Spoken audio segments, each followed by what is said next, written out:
એકદમ ટેસ્ટી અથાણું, ખાટું કેરીનું અથાણું, મસ્ત મજાના પાપડ અને તેની સાથે મસ્ત મજાનો પુલાવ રેડી છે ફ્રેન્ડ્સ. ચાલો જમવા. હલો ફ્રેન્ડ્સ, રાધે રાધે, જય દ્વારકાધીશ, જય માતાજી. Welcome back to Jignaba kitchen. તો ફ્રેન્ડ્સ, આજે જિજ્ઞાબા કિચનમાં બનવા જઈ રહ્યું છે મારા દીકરા એટલે સિદ્ધરાજસિંહનું ફેવરિટ બોઇલ રાઈસ. જે બોઇલ રાઈસ આવે છે પુલાવના સ્પેશિયલ, તેમાંથી હું પુલાવ બનાવવા જઈ રહી છું. જુઓ ફ્રેન્ડ્સ, કેટલા એકદમ છૂટો એકદમ ભાત મેં બનાવી લીધો છે મસ્ત મજાનો.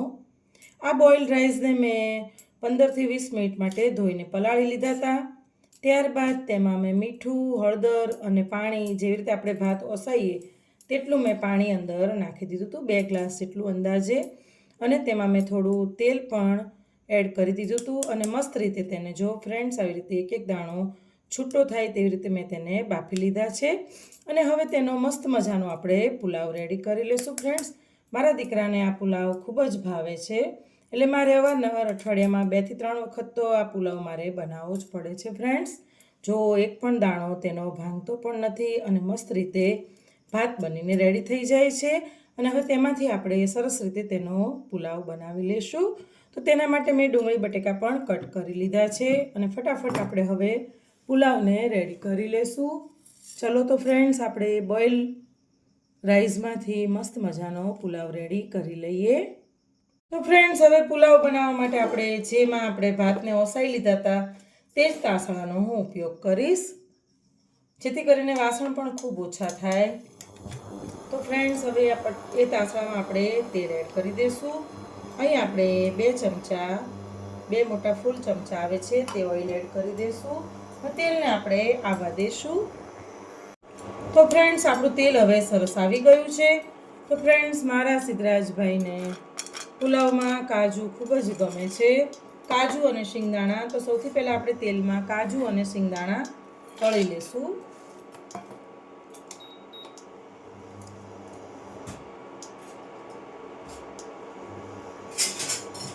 આપણા કાજુ અને શિંગદાણા શેકી લેવાના છે અને સરસ રીતે ફ્રાય કરી લેશું.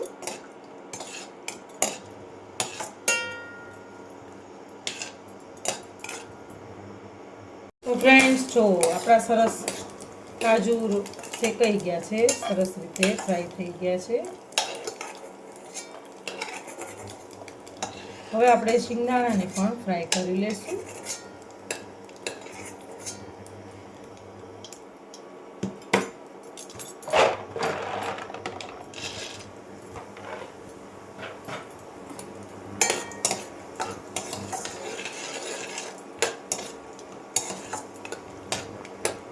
તો ફ્રેન્ડ, આપણા શિંગદાણા પણ સરસ ફ્રાય થઈ ગયા છે, તેને પણ આપણે કાઢી લેશું.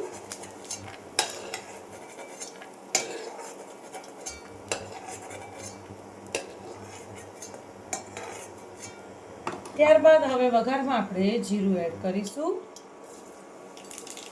જીરાનું ફ્લેવર ખૂબ જ સરસ આવે છે પુલાવમાં. ત્યારબાદ તેમાં આપણે હિંગ એડ કરીશું અને જે ડુંગળી અને બટેકા કટ કરીને લઈ લીધા છે તે વઘારી દઈશું. ત્યારબાદ તેમાં મીઠું એડ કરીને આપણે તેને ચડવા દઈશું.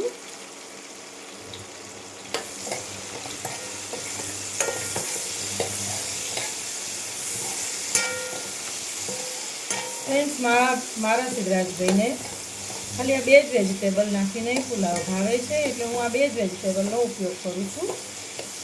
તમે તેમાં ગાજર, કેપ્સિકમ,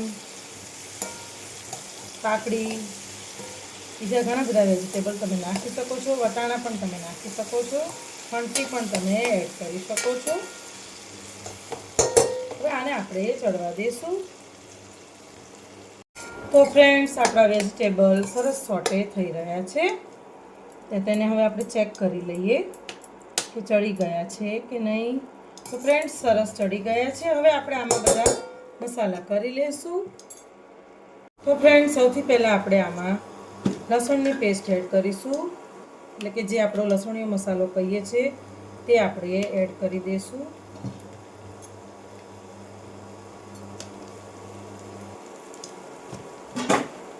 તેને મિક્સ કરીને આપણે થોડી વાર કૂક થવા દઈશું. ગેસની ફ્લેમને ધીમી કરી દેવાની છે.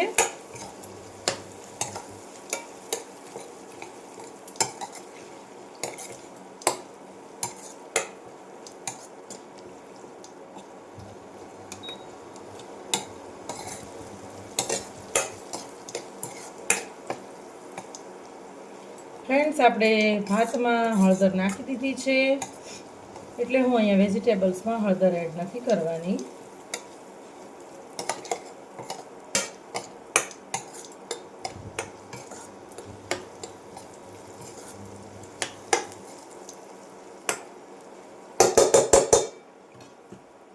ત્યારબાદ તેમાં આપણે ધાણા જીરું એડ કરીશું.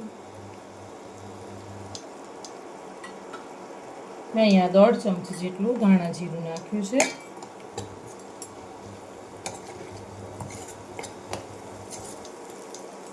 આ બધું હવે આપણે 1 મિનિટ માટે સોતે થવા દઈશું.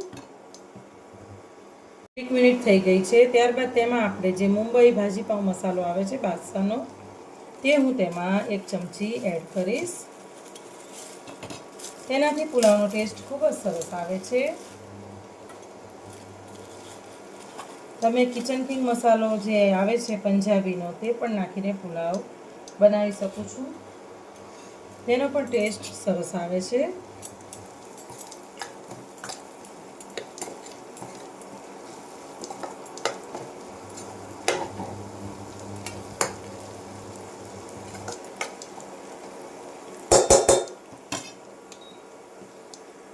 ત્યારબાદ તેમાં આપણે થોડી કસૂરી મેથીને એડ કરી દઈશું.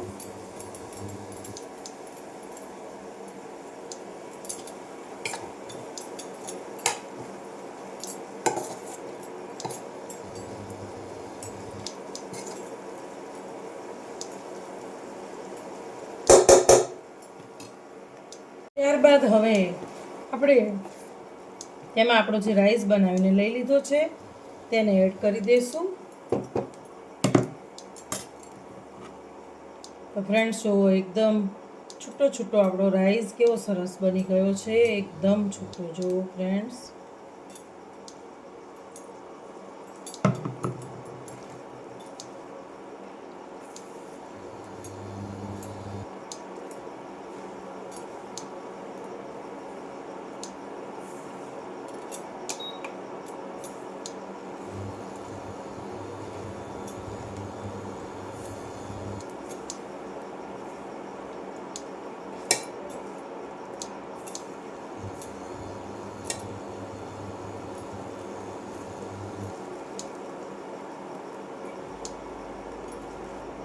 જો એક પણ દાણો તેનો કટ નથી થતો.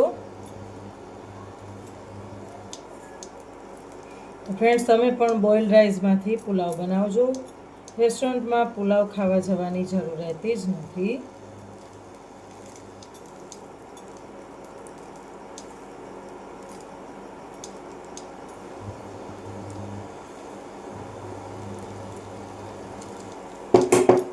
ત્યારબાદ હવે આપણે લીંબુ નિતારી લેશું. મેં અહીંયા અડધું લીંબુ નિતારી લીધું છે. અને ત્યારબાદ તેમાં આપણે ઝીણા સમારેલા ટમાટર એડ કરી દઈશું.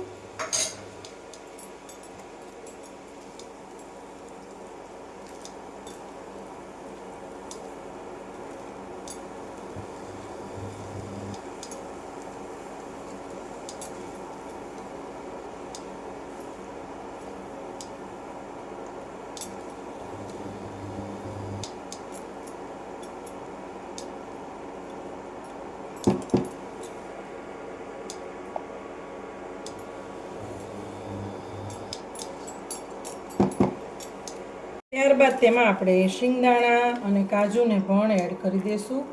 થોડા આપણે ગાર્નિશિંગ માટે રાખીશું. થોડા અંદર એડ કરી દઈશું. તો ફ્રેન્ડ્સ, આપણો બોઇલ્ડ રાઈસ બનીને રેડી થઈ ગયો છે. તો તેને આપણે સર્વ કરી લેશું. તો ફ્રેન્ડ્સ, એકદમ છૂટો એવો જો ફ્રેન્ડ્સ આપણો બોઇલ પુલાવ રેડી છે. તેને આપણે સરસ રીતે સર્વ કરી લેશું. આવો સરસ પુલાવ હોય તેની સાથે મસ્ત મજાની છાશ હોય અને પાપડ હોય તો જમવામાં બીજું કાંઈ ઘટતું નથી ફ્રેન્ડ્સ. જો આપણે સરસ રીતે પુલાવને સર્વ કરી લઈએ.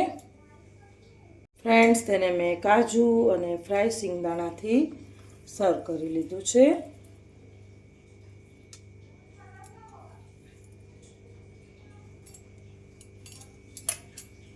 તો ફ્રેન્ડ્સ આપણો મસ્ત મજાનો બોઇલ્ડ રાઈસનો પુલાવ બનીને રેડી થઈ ગયો છે.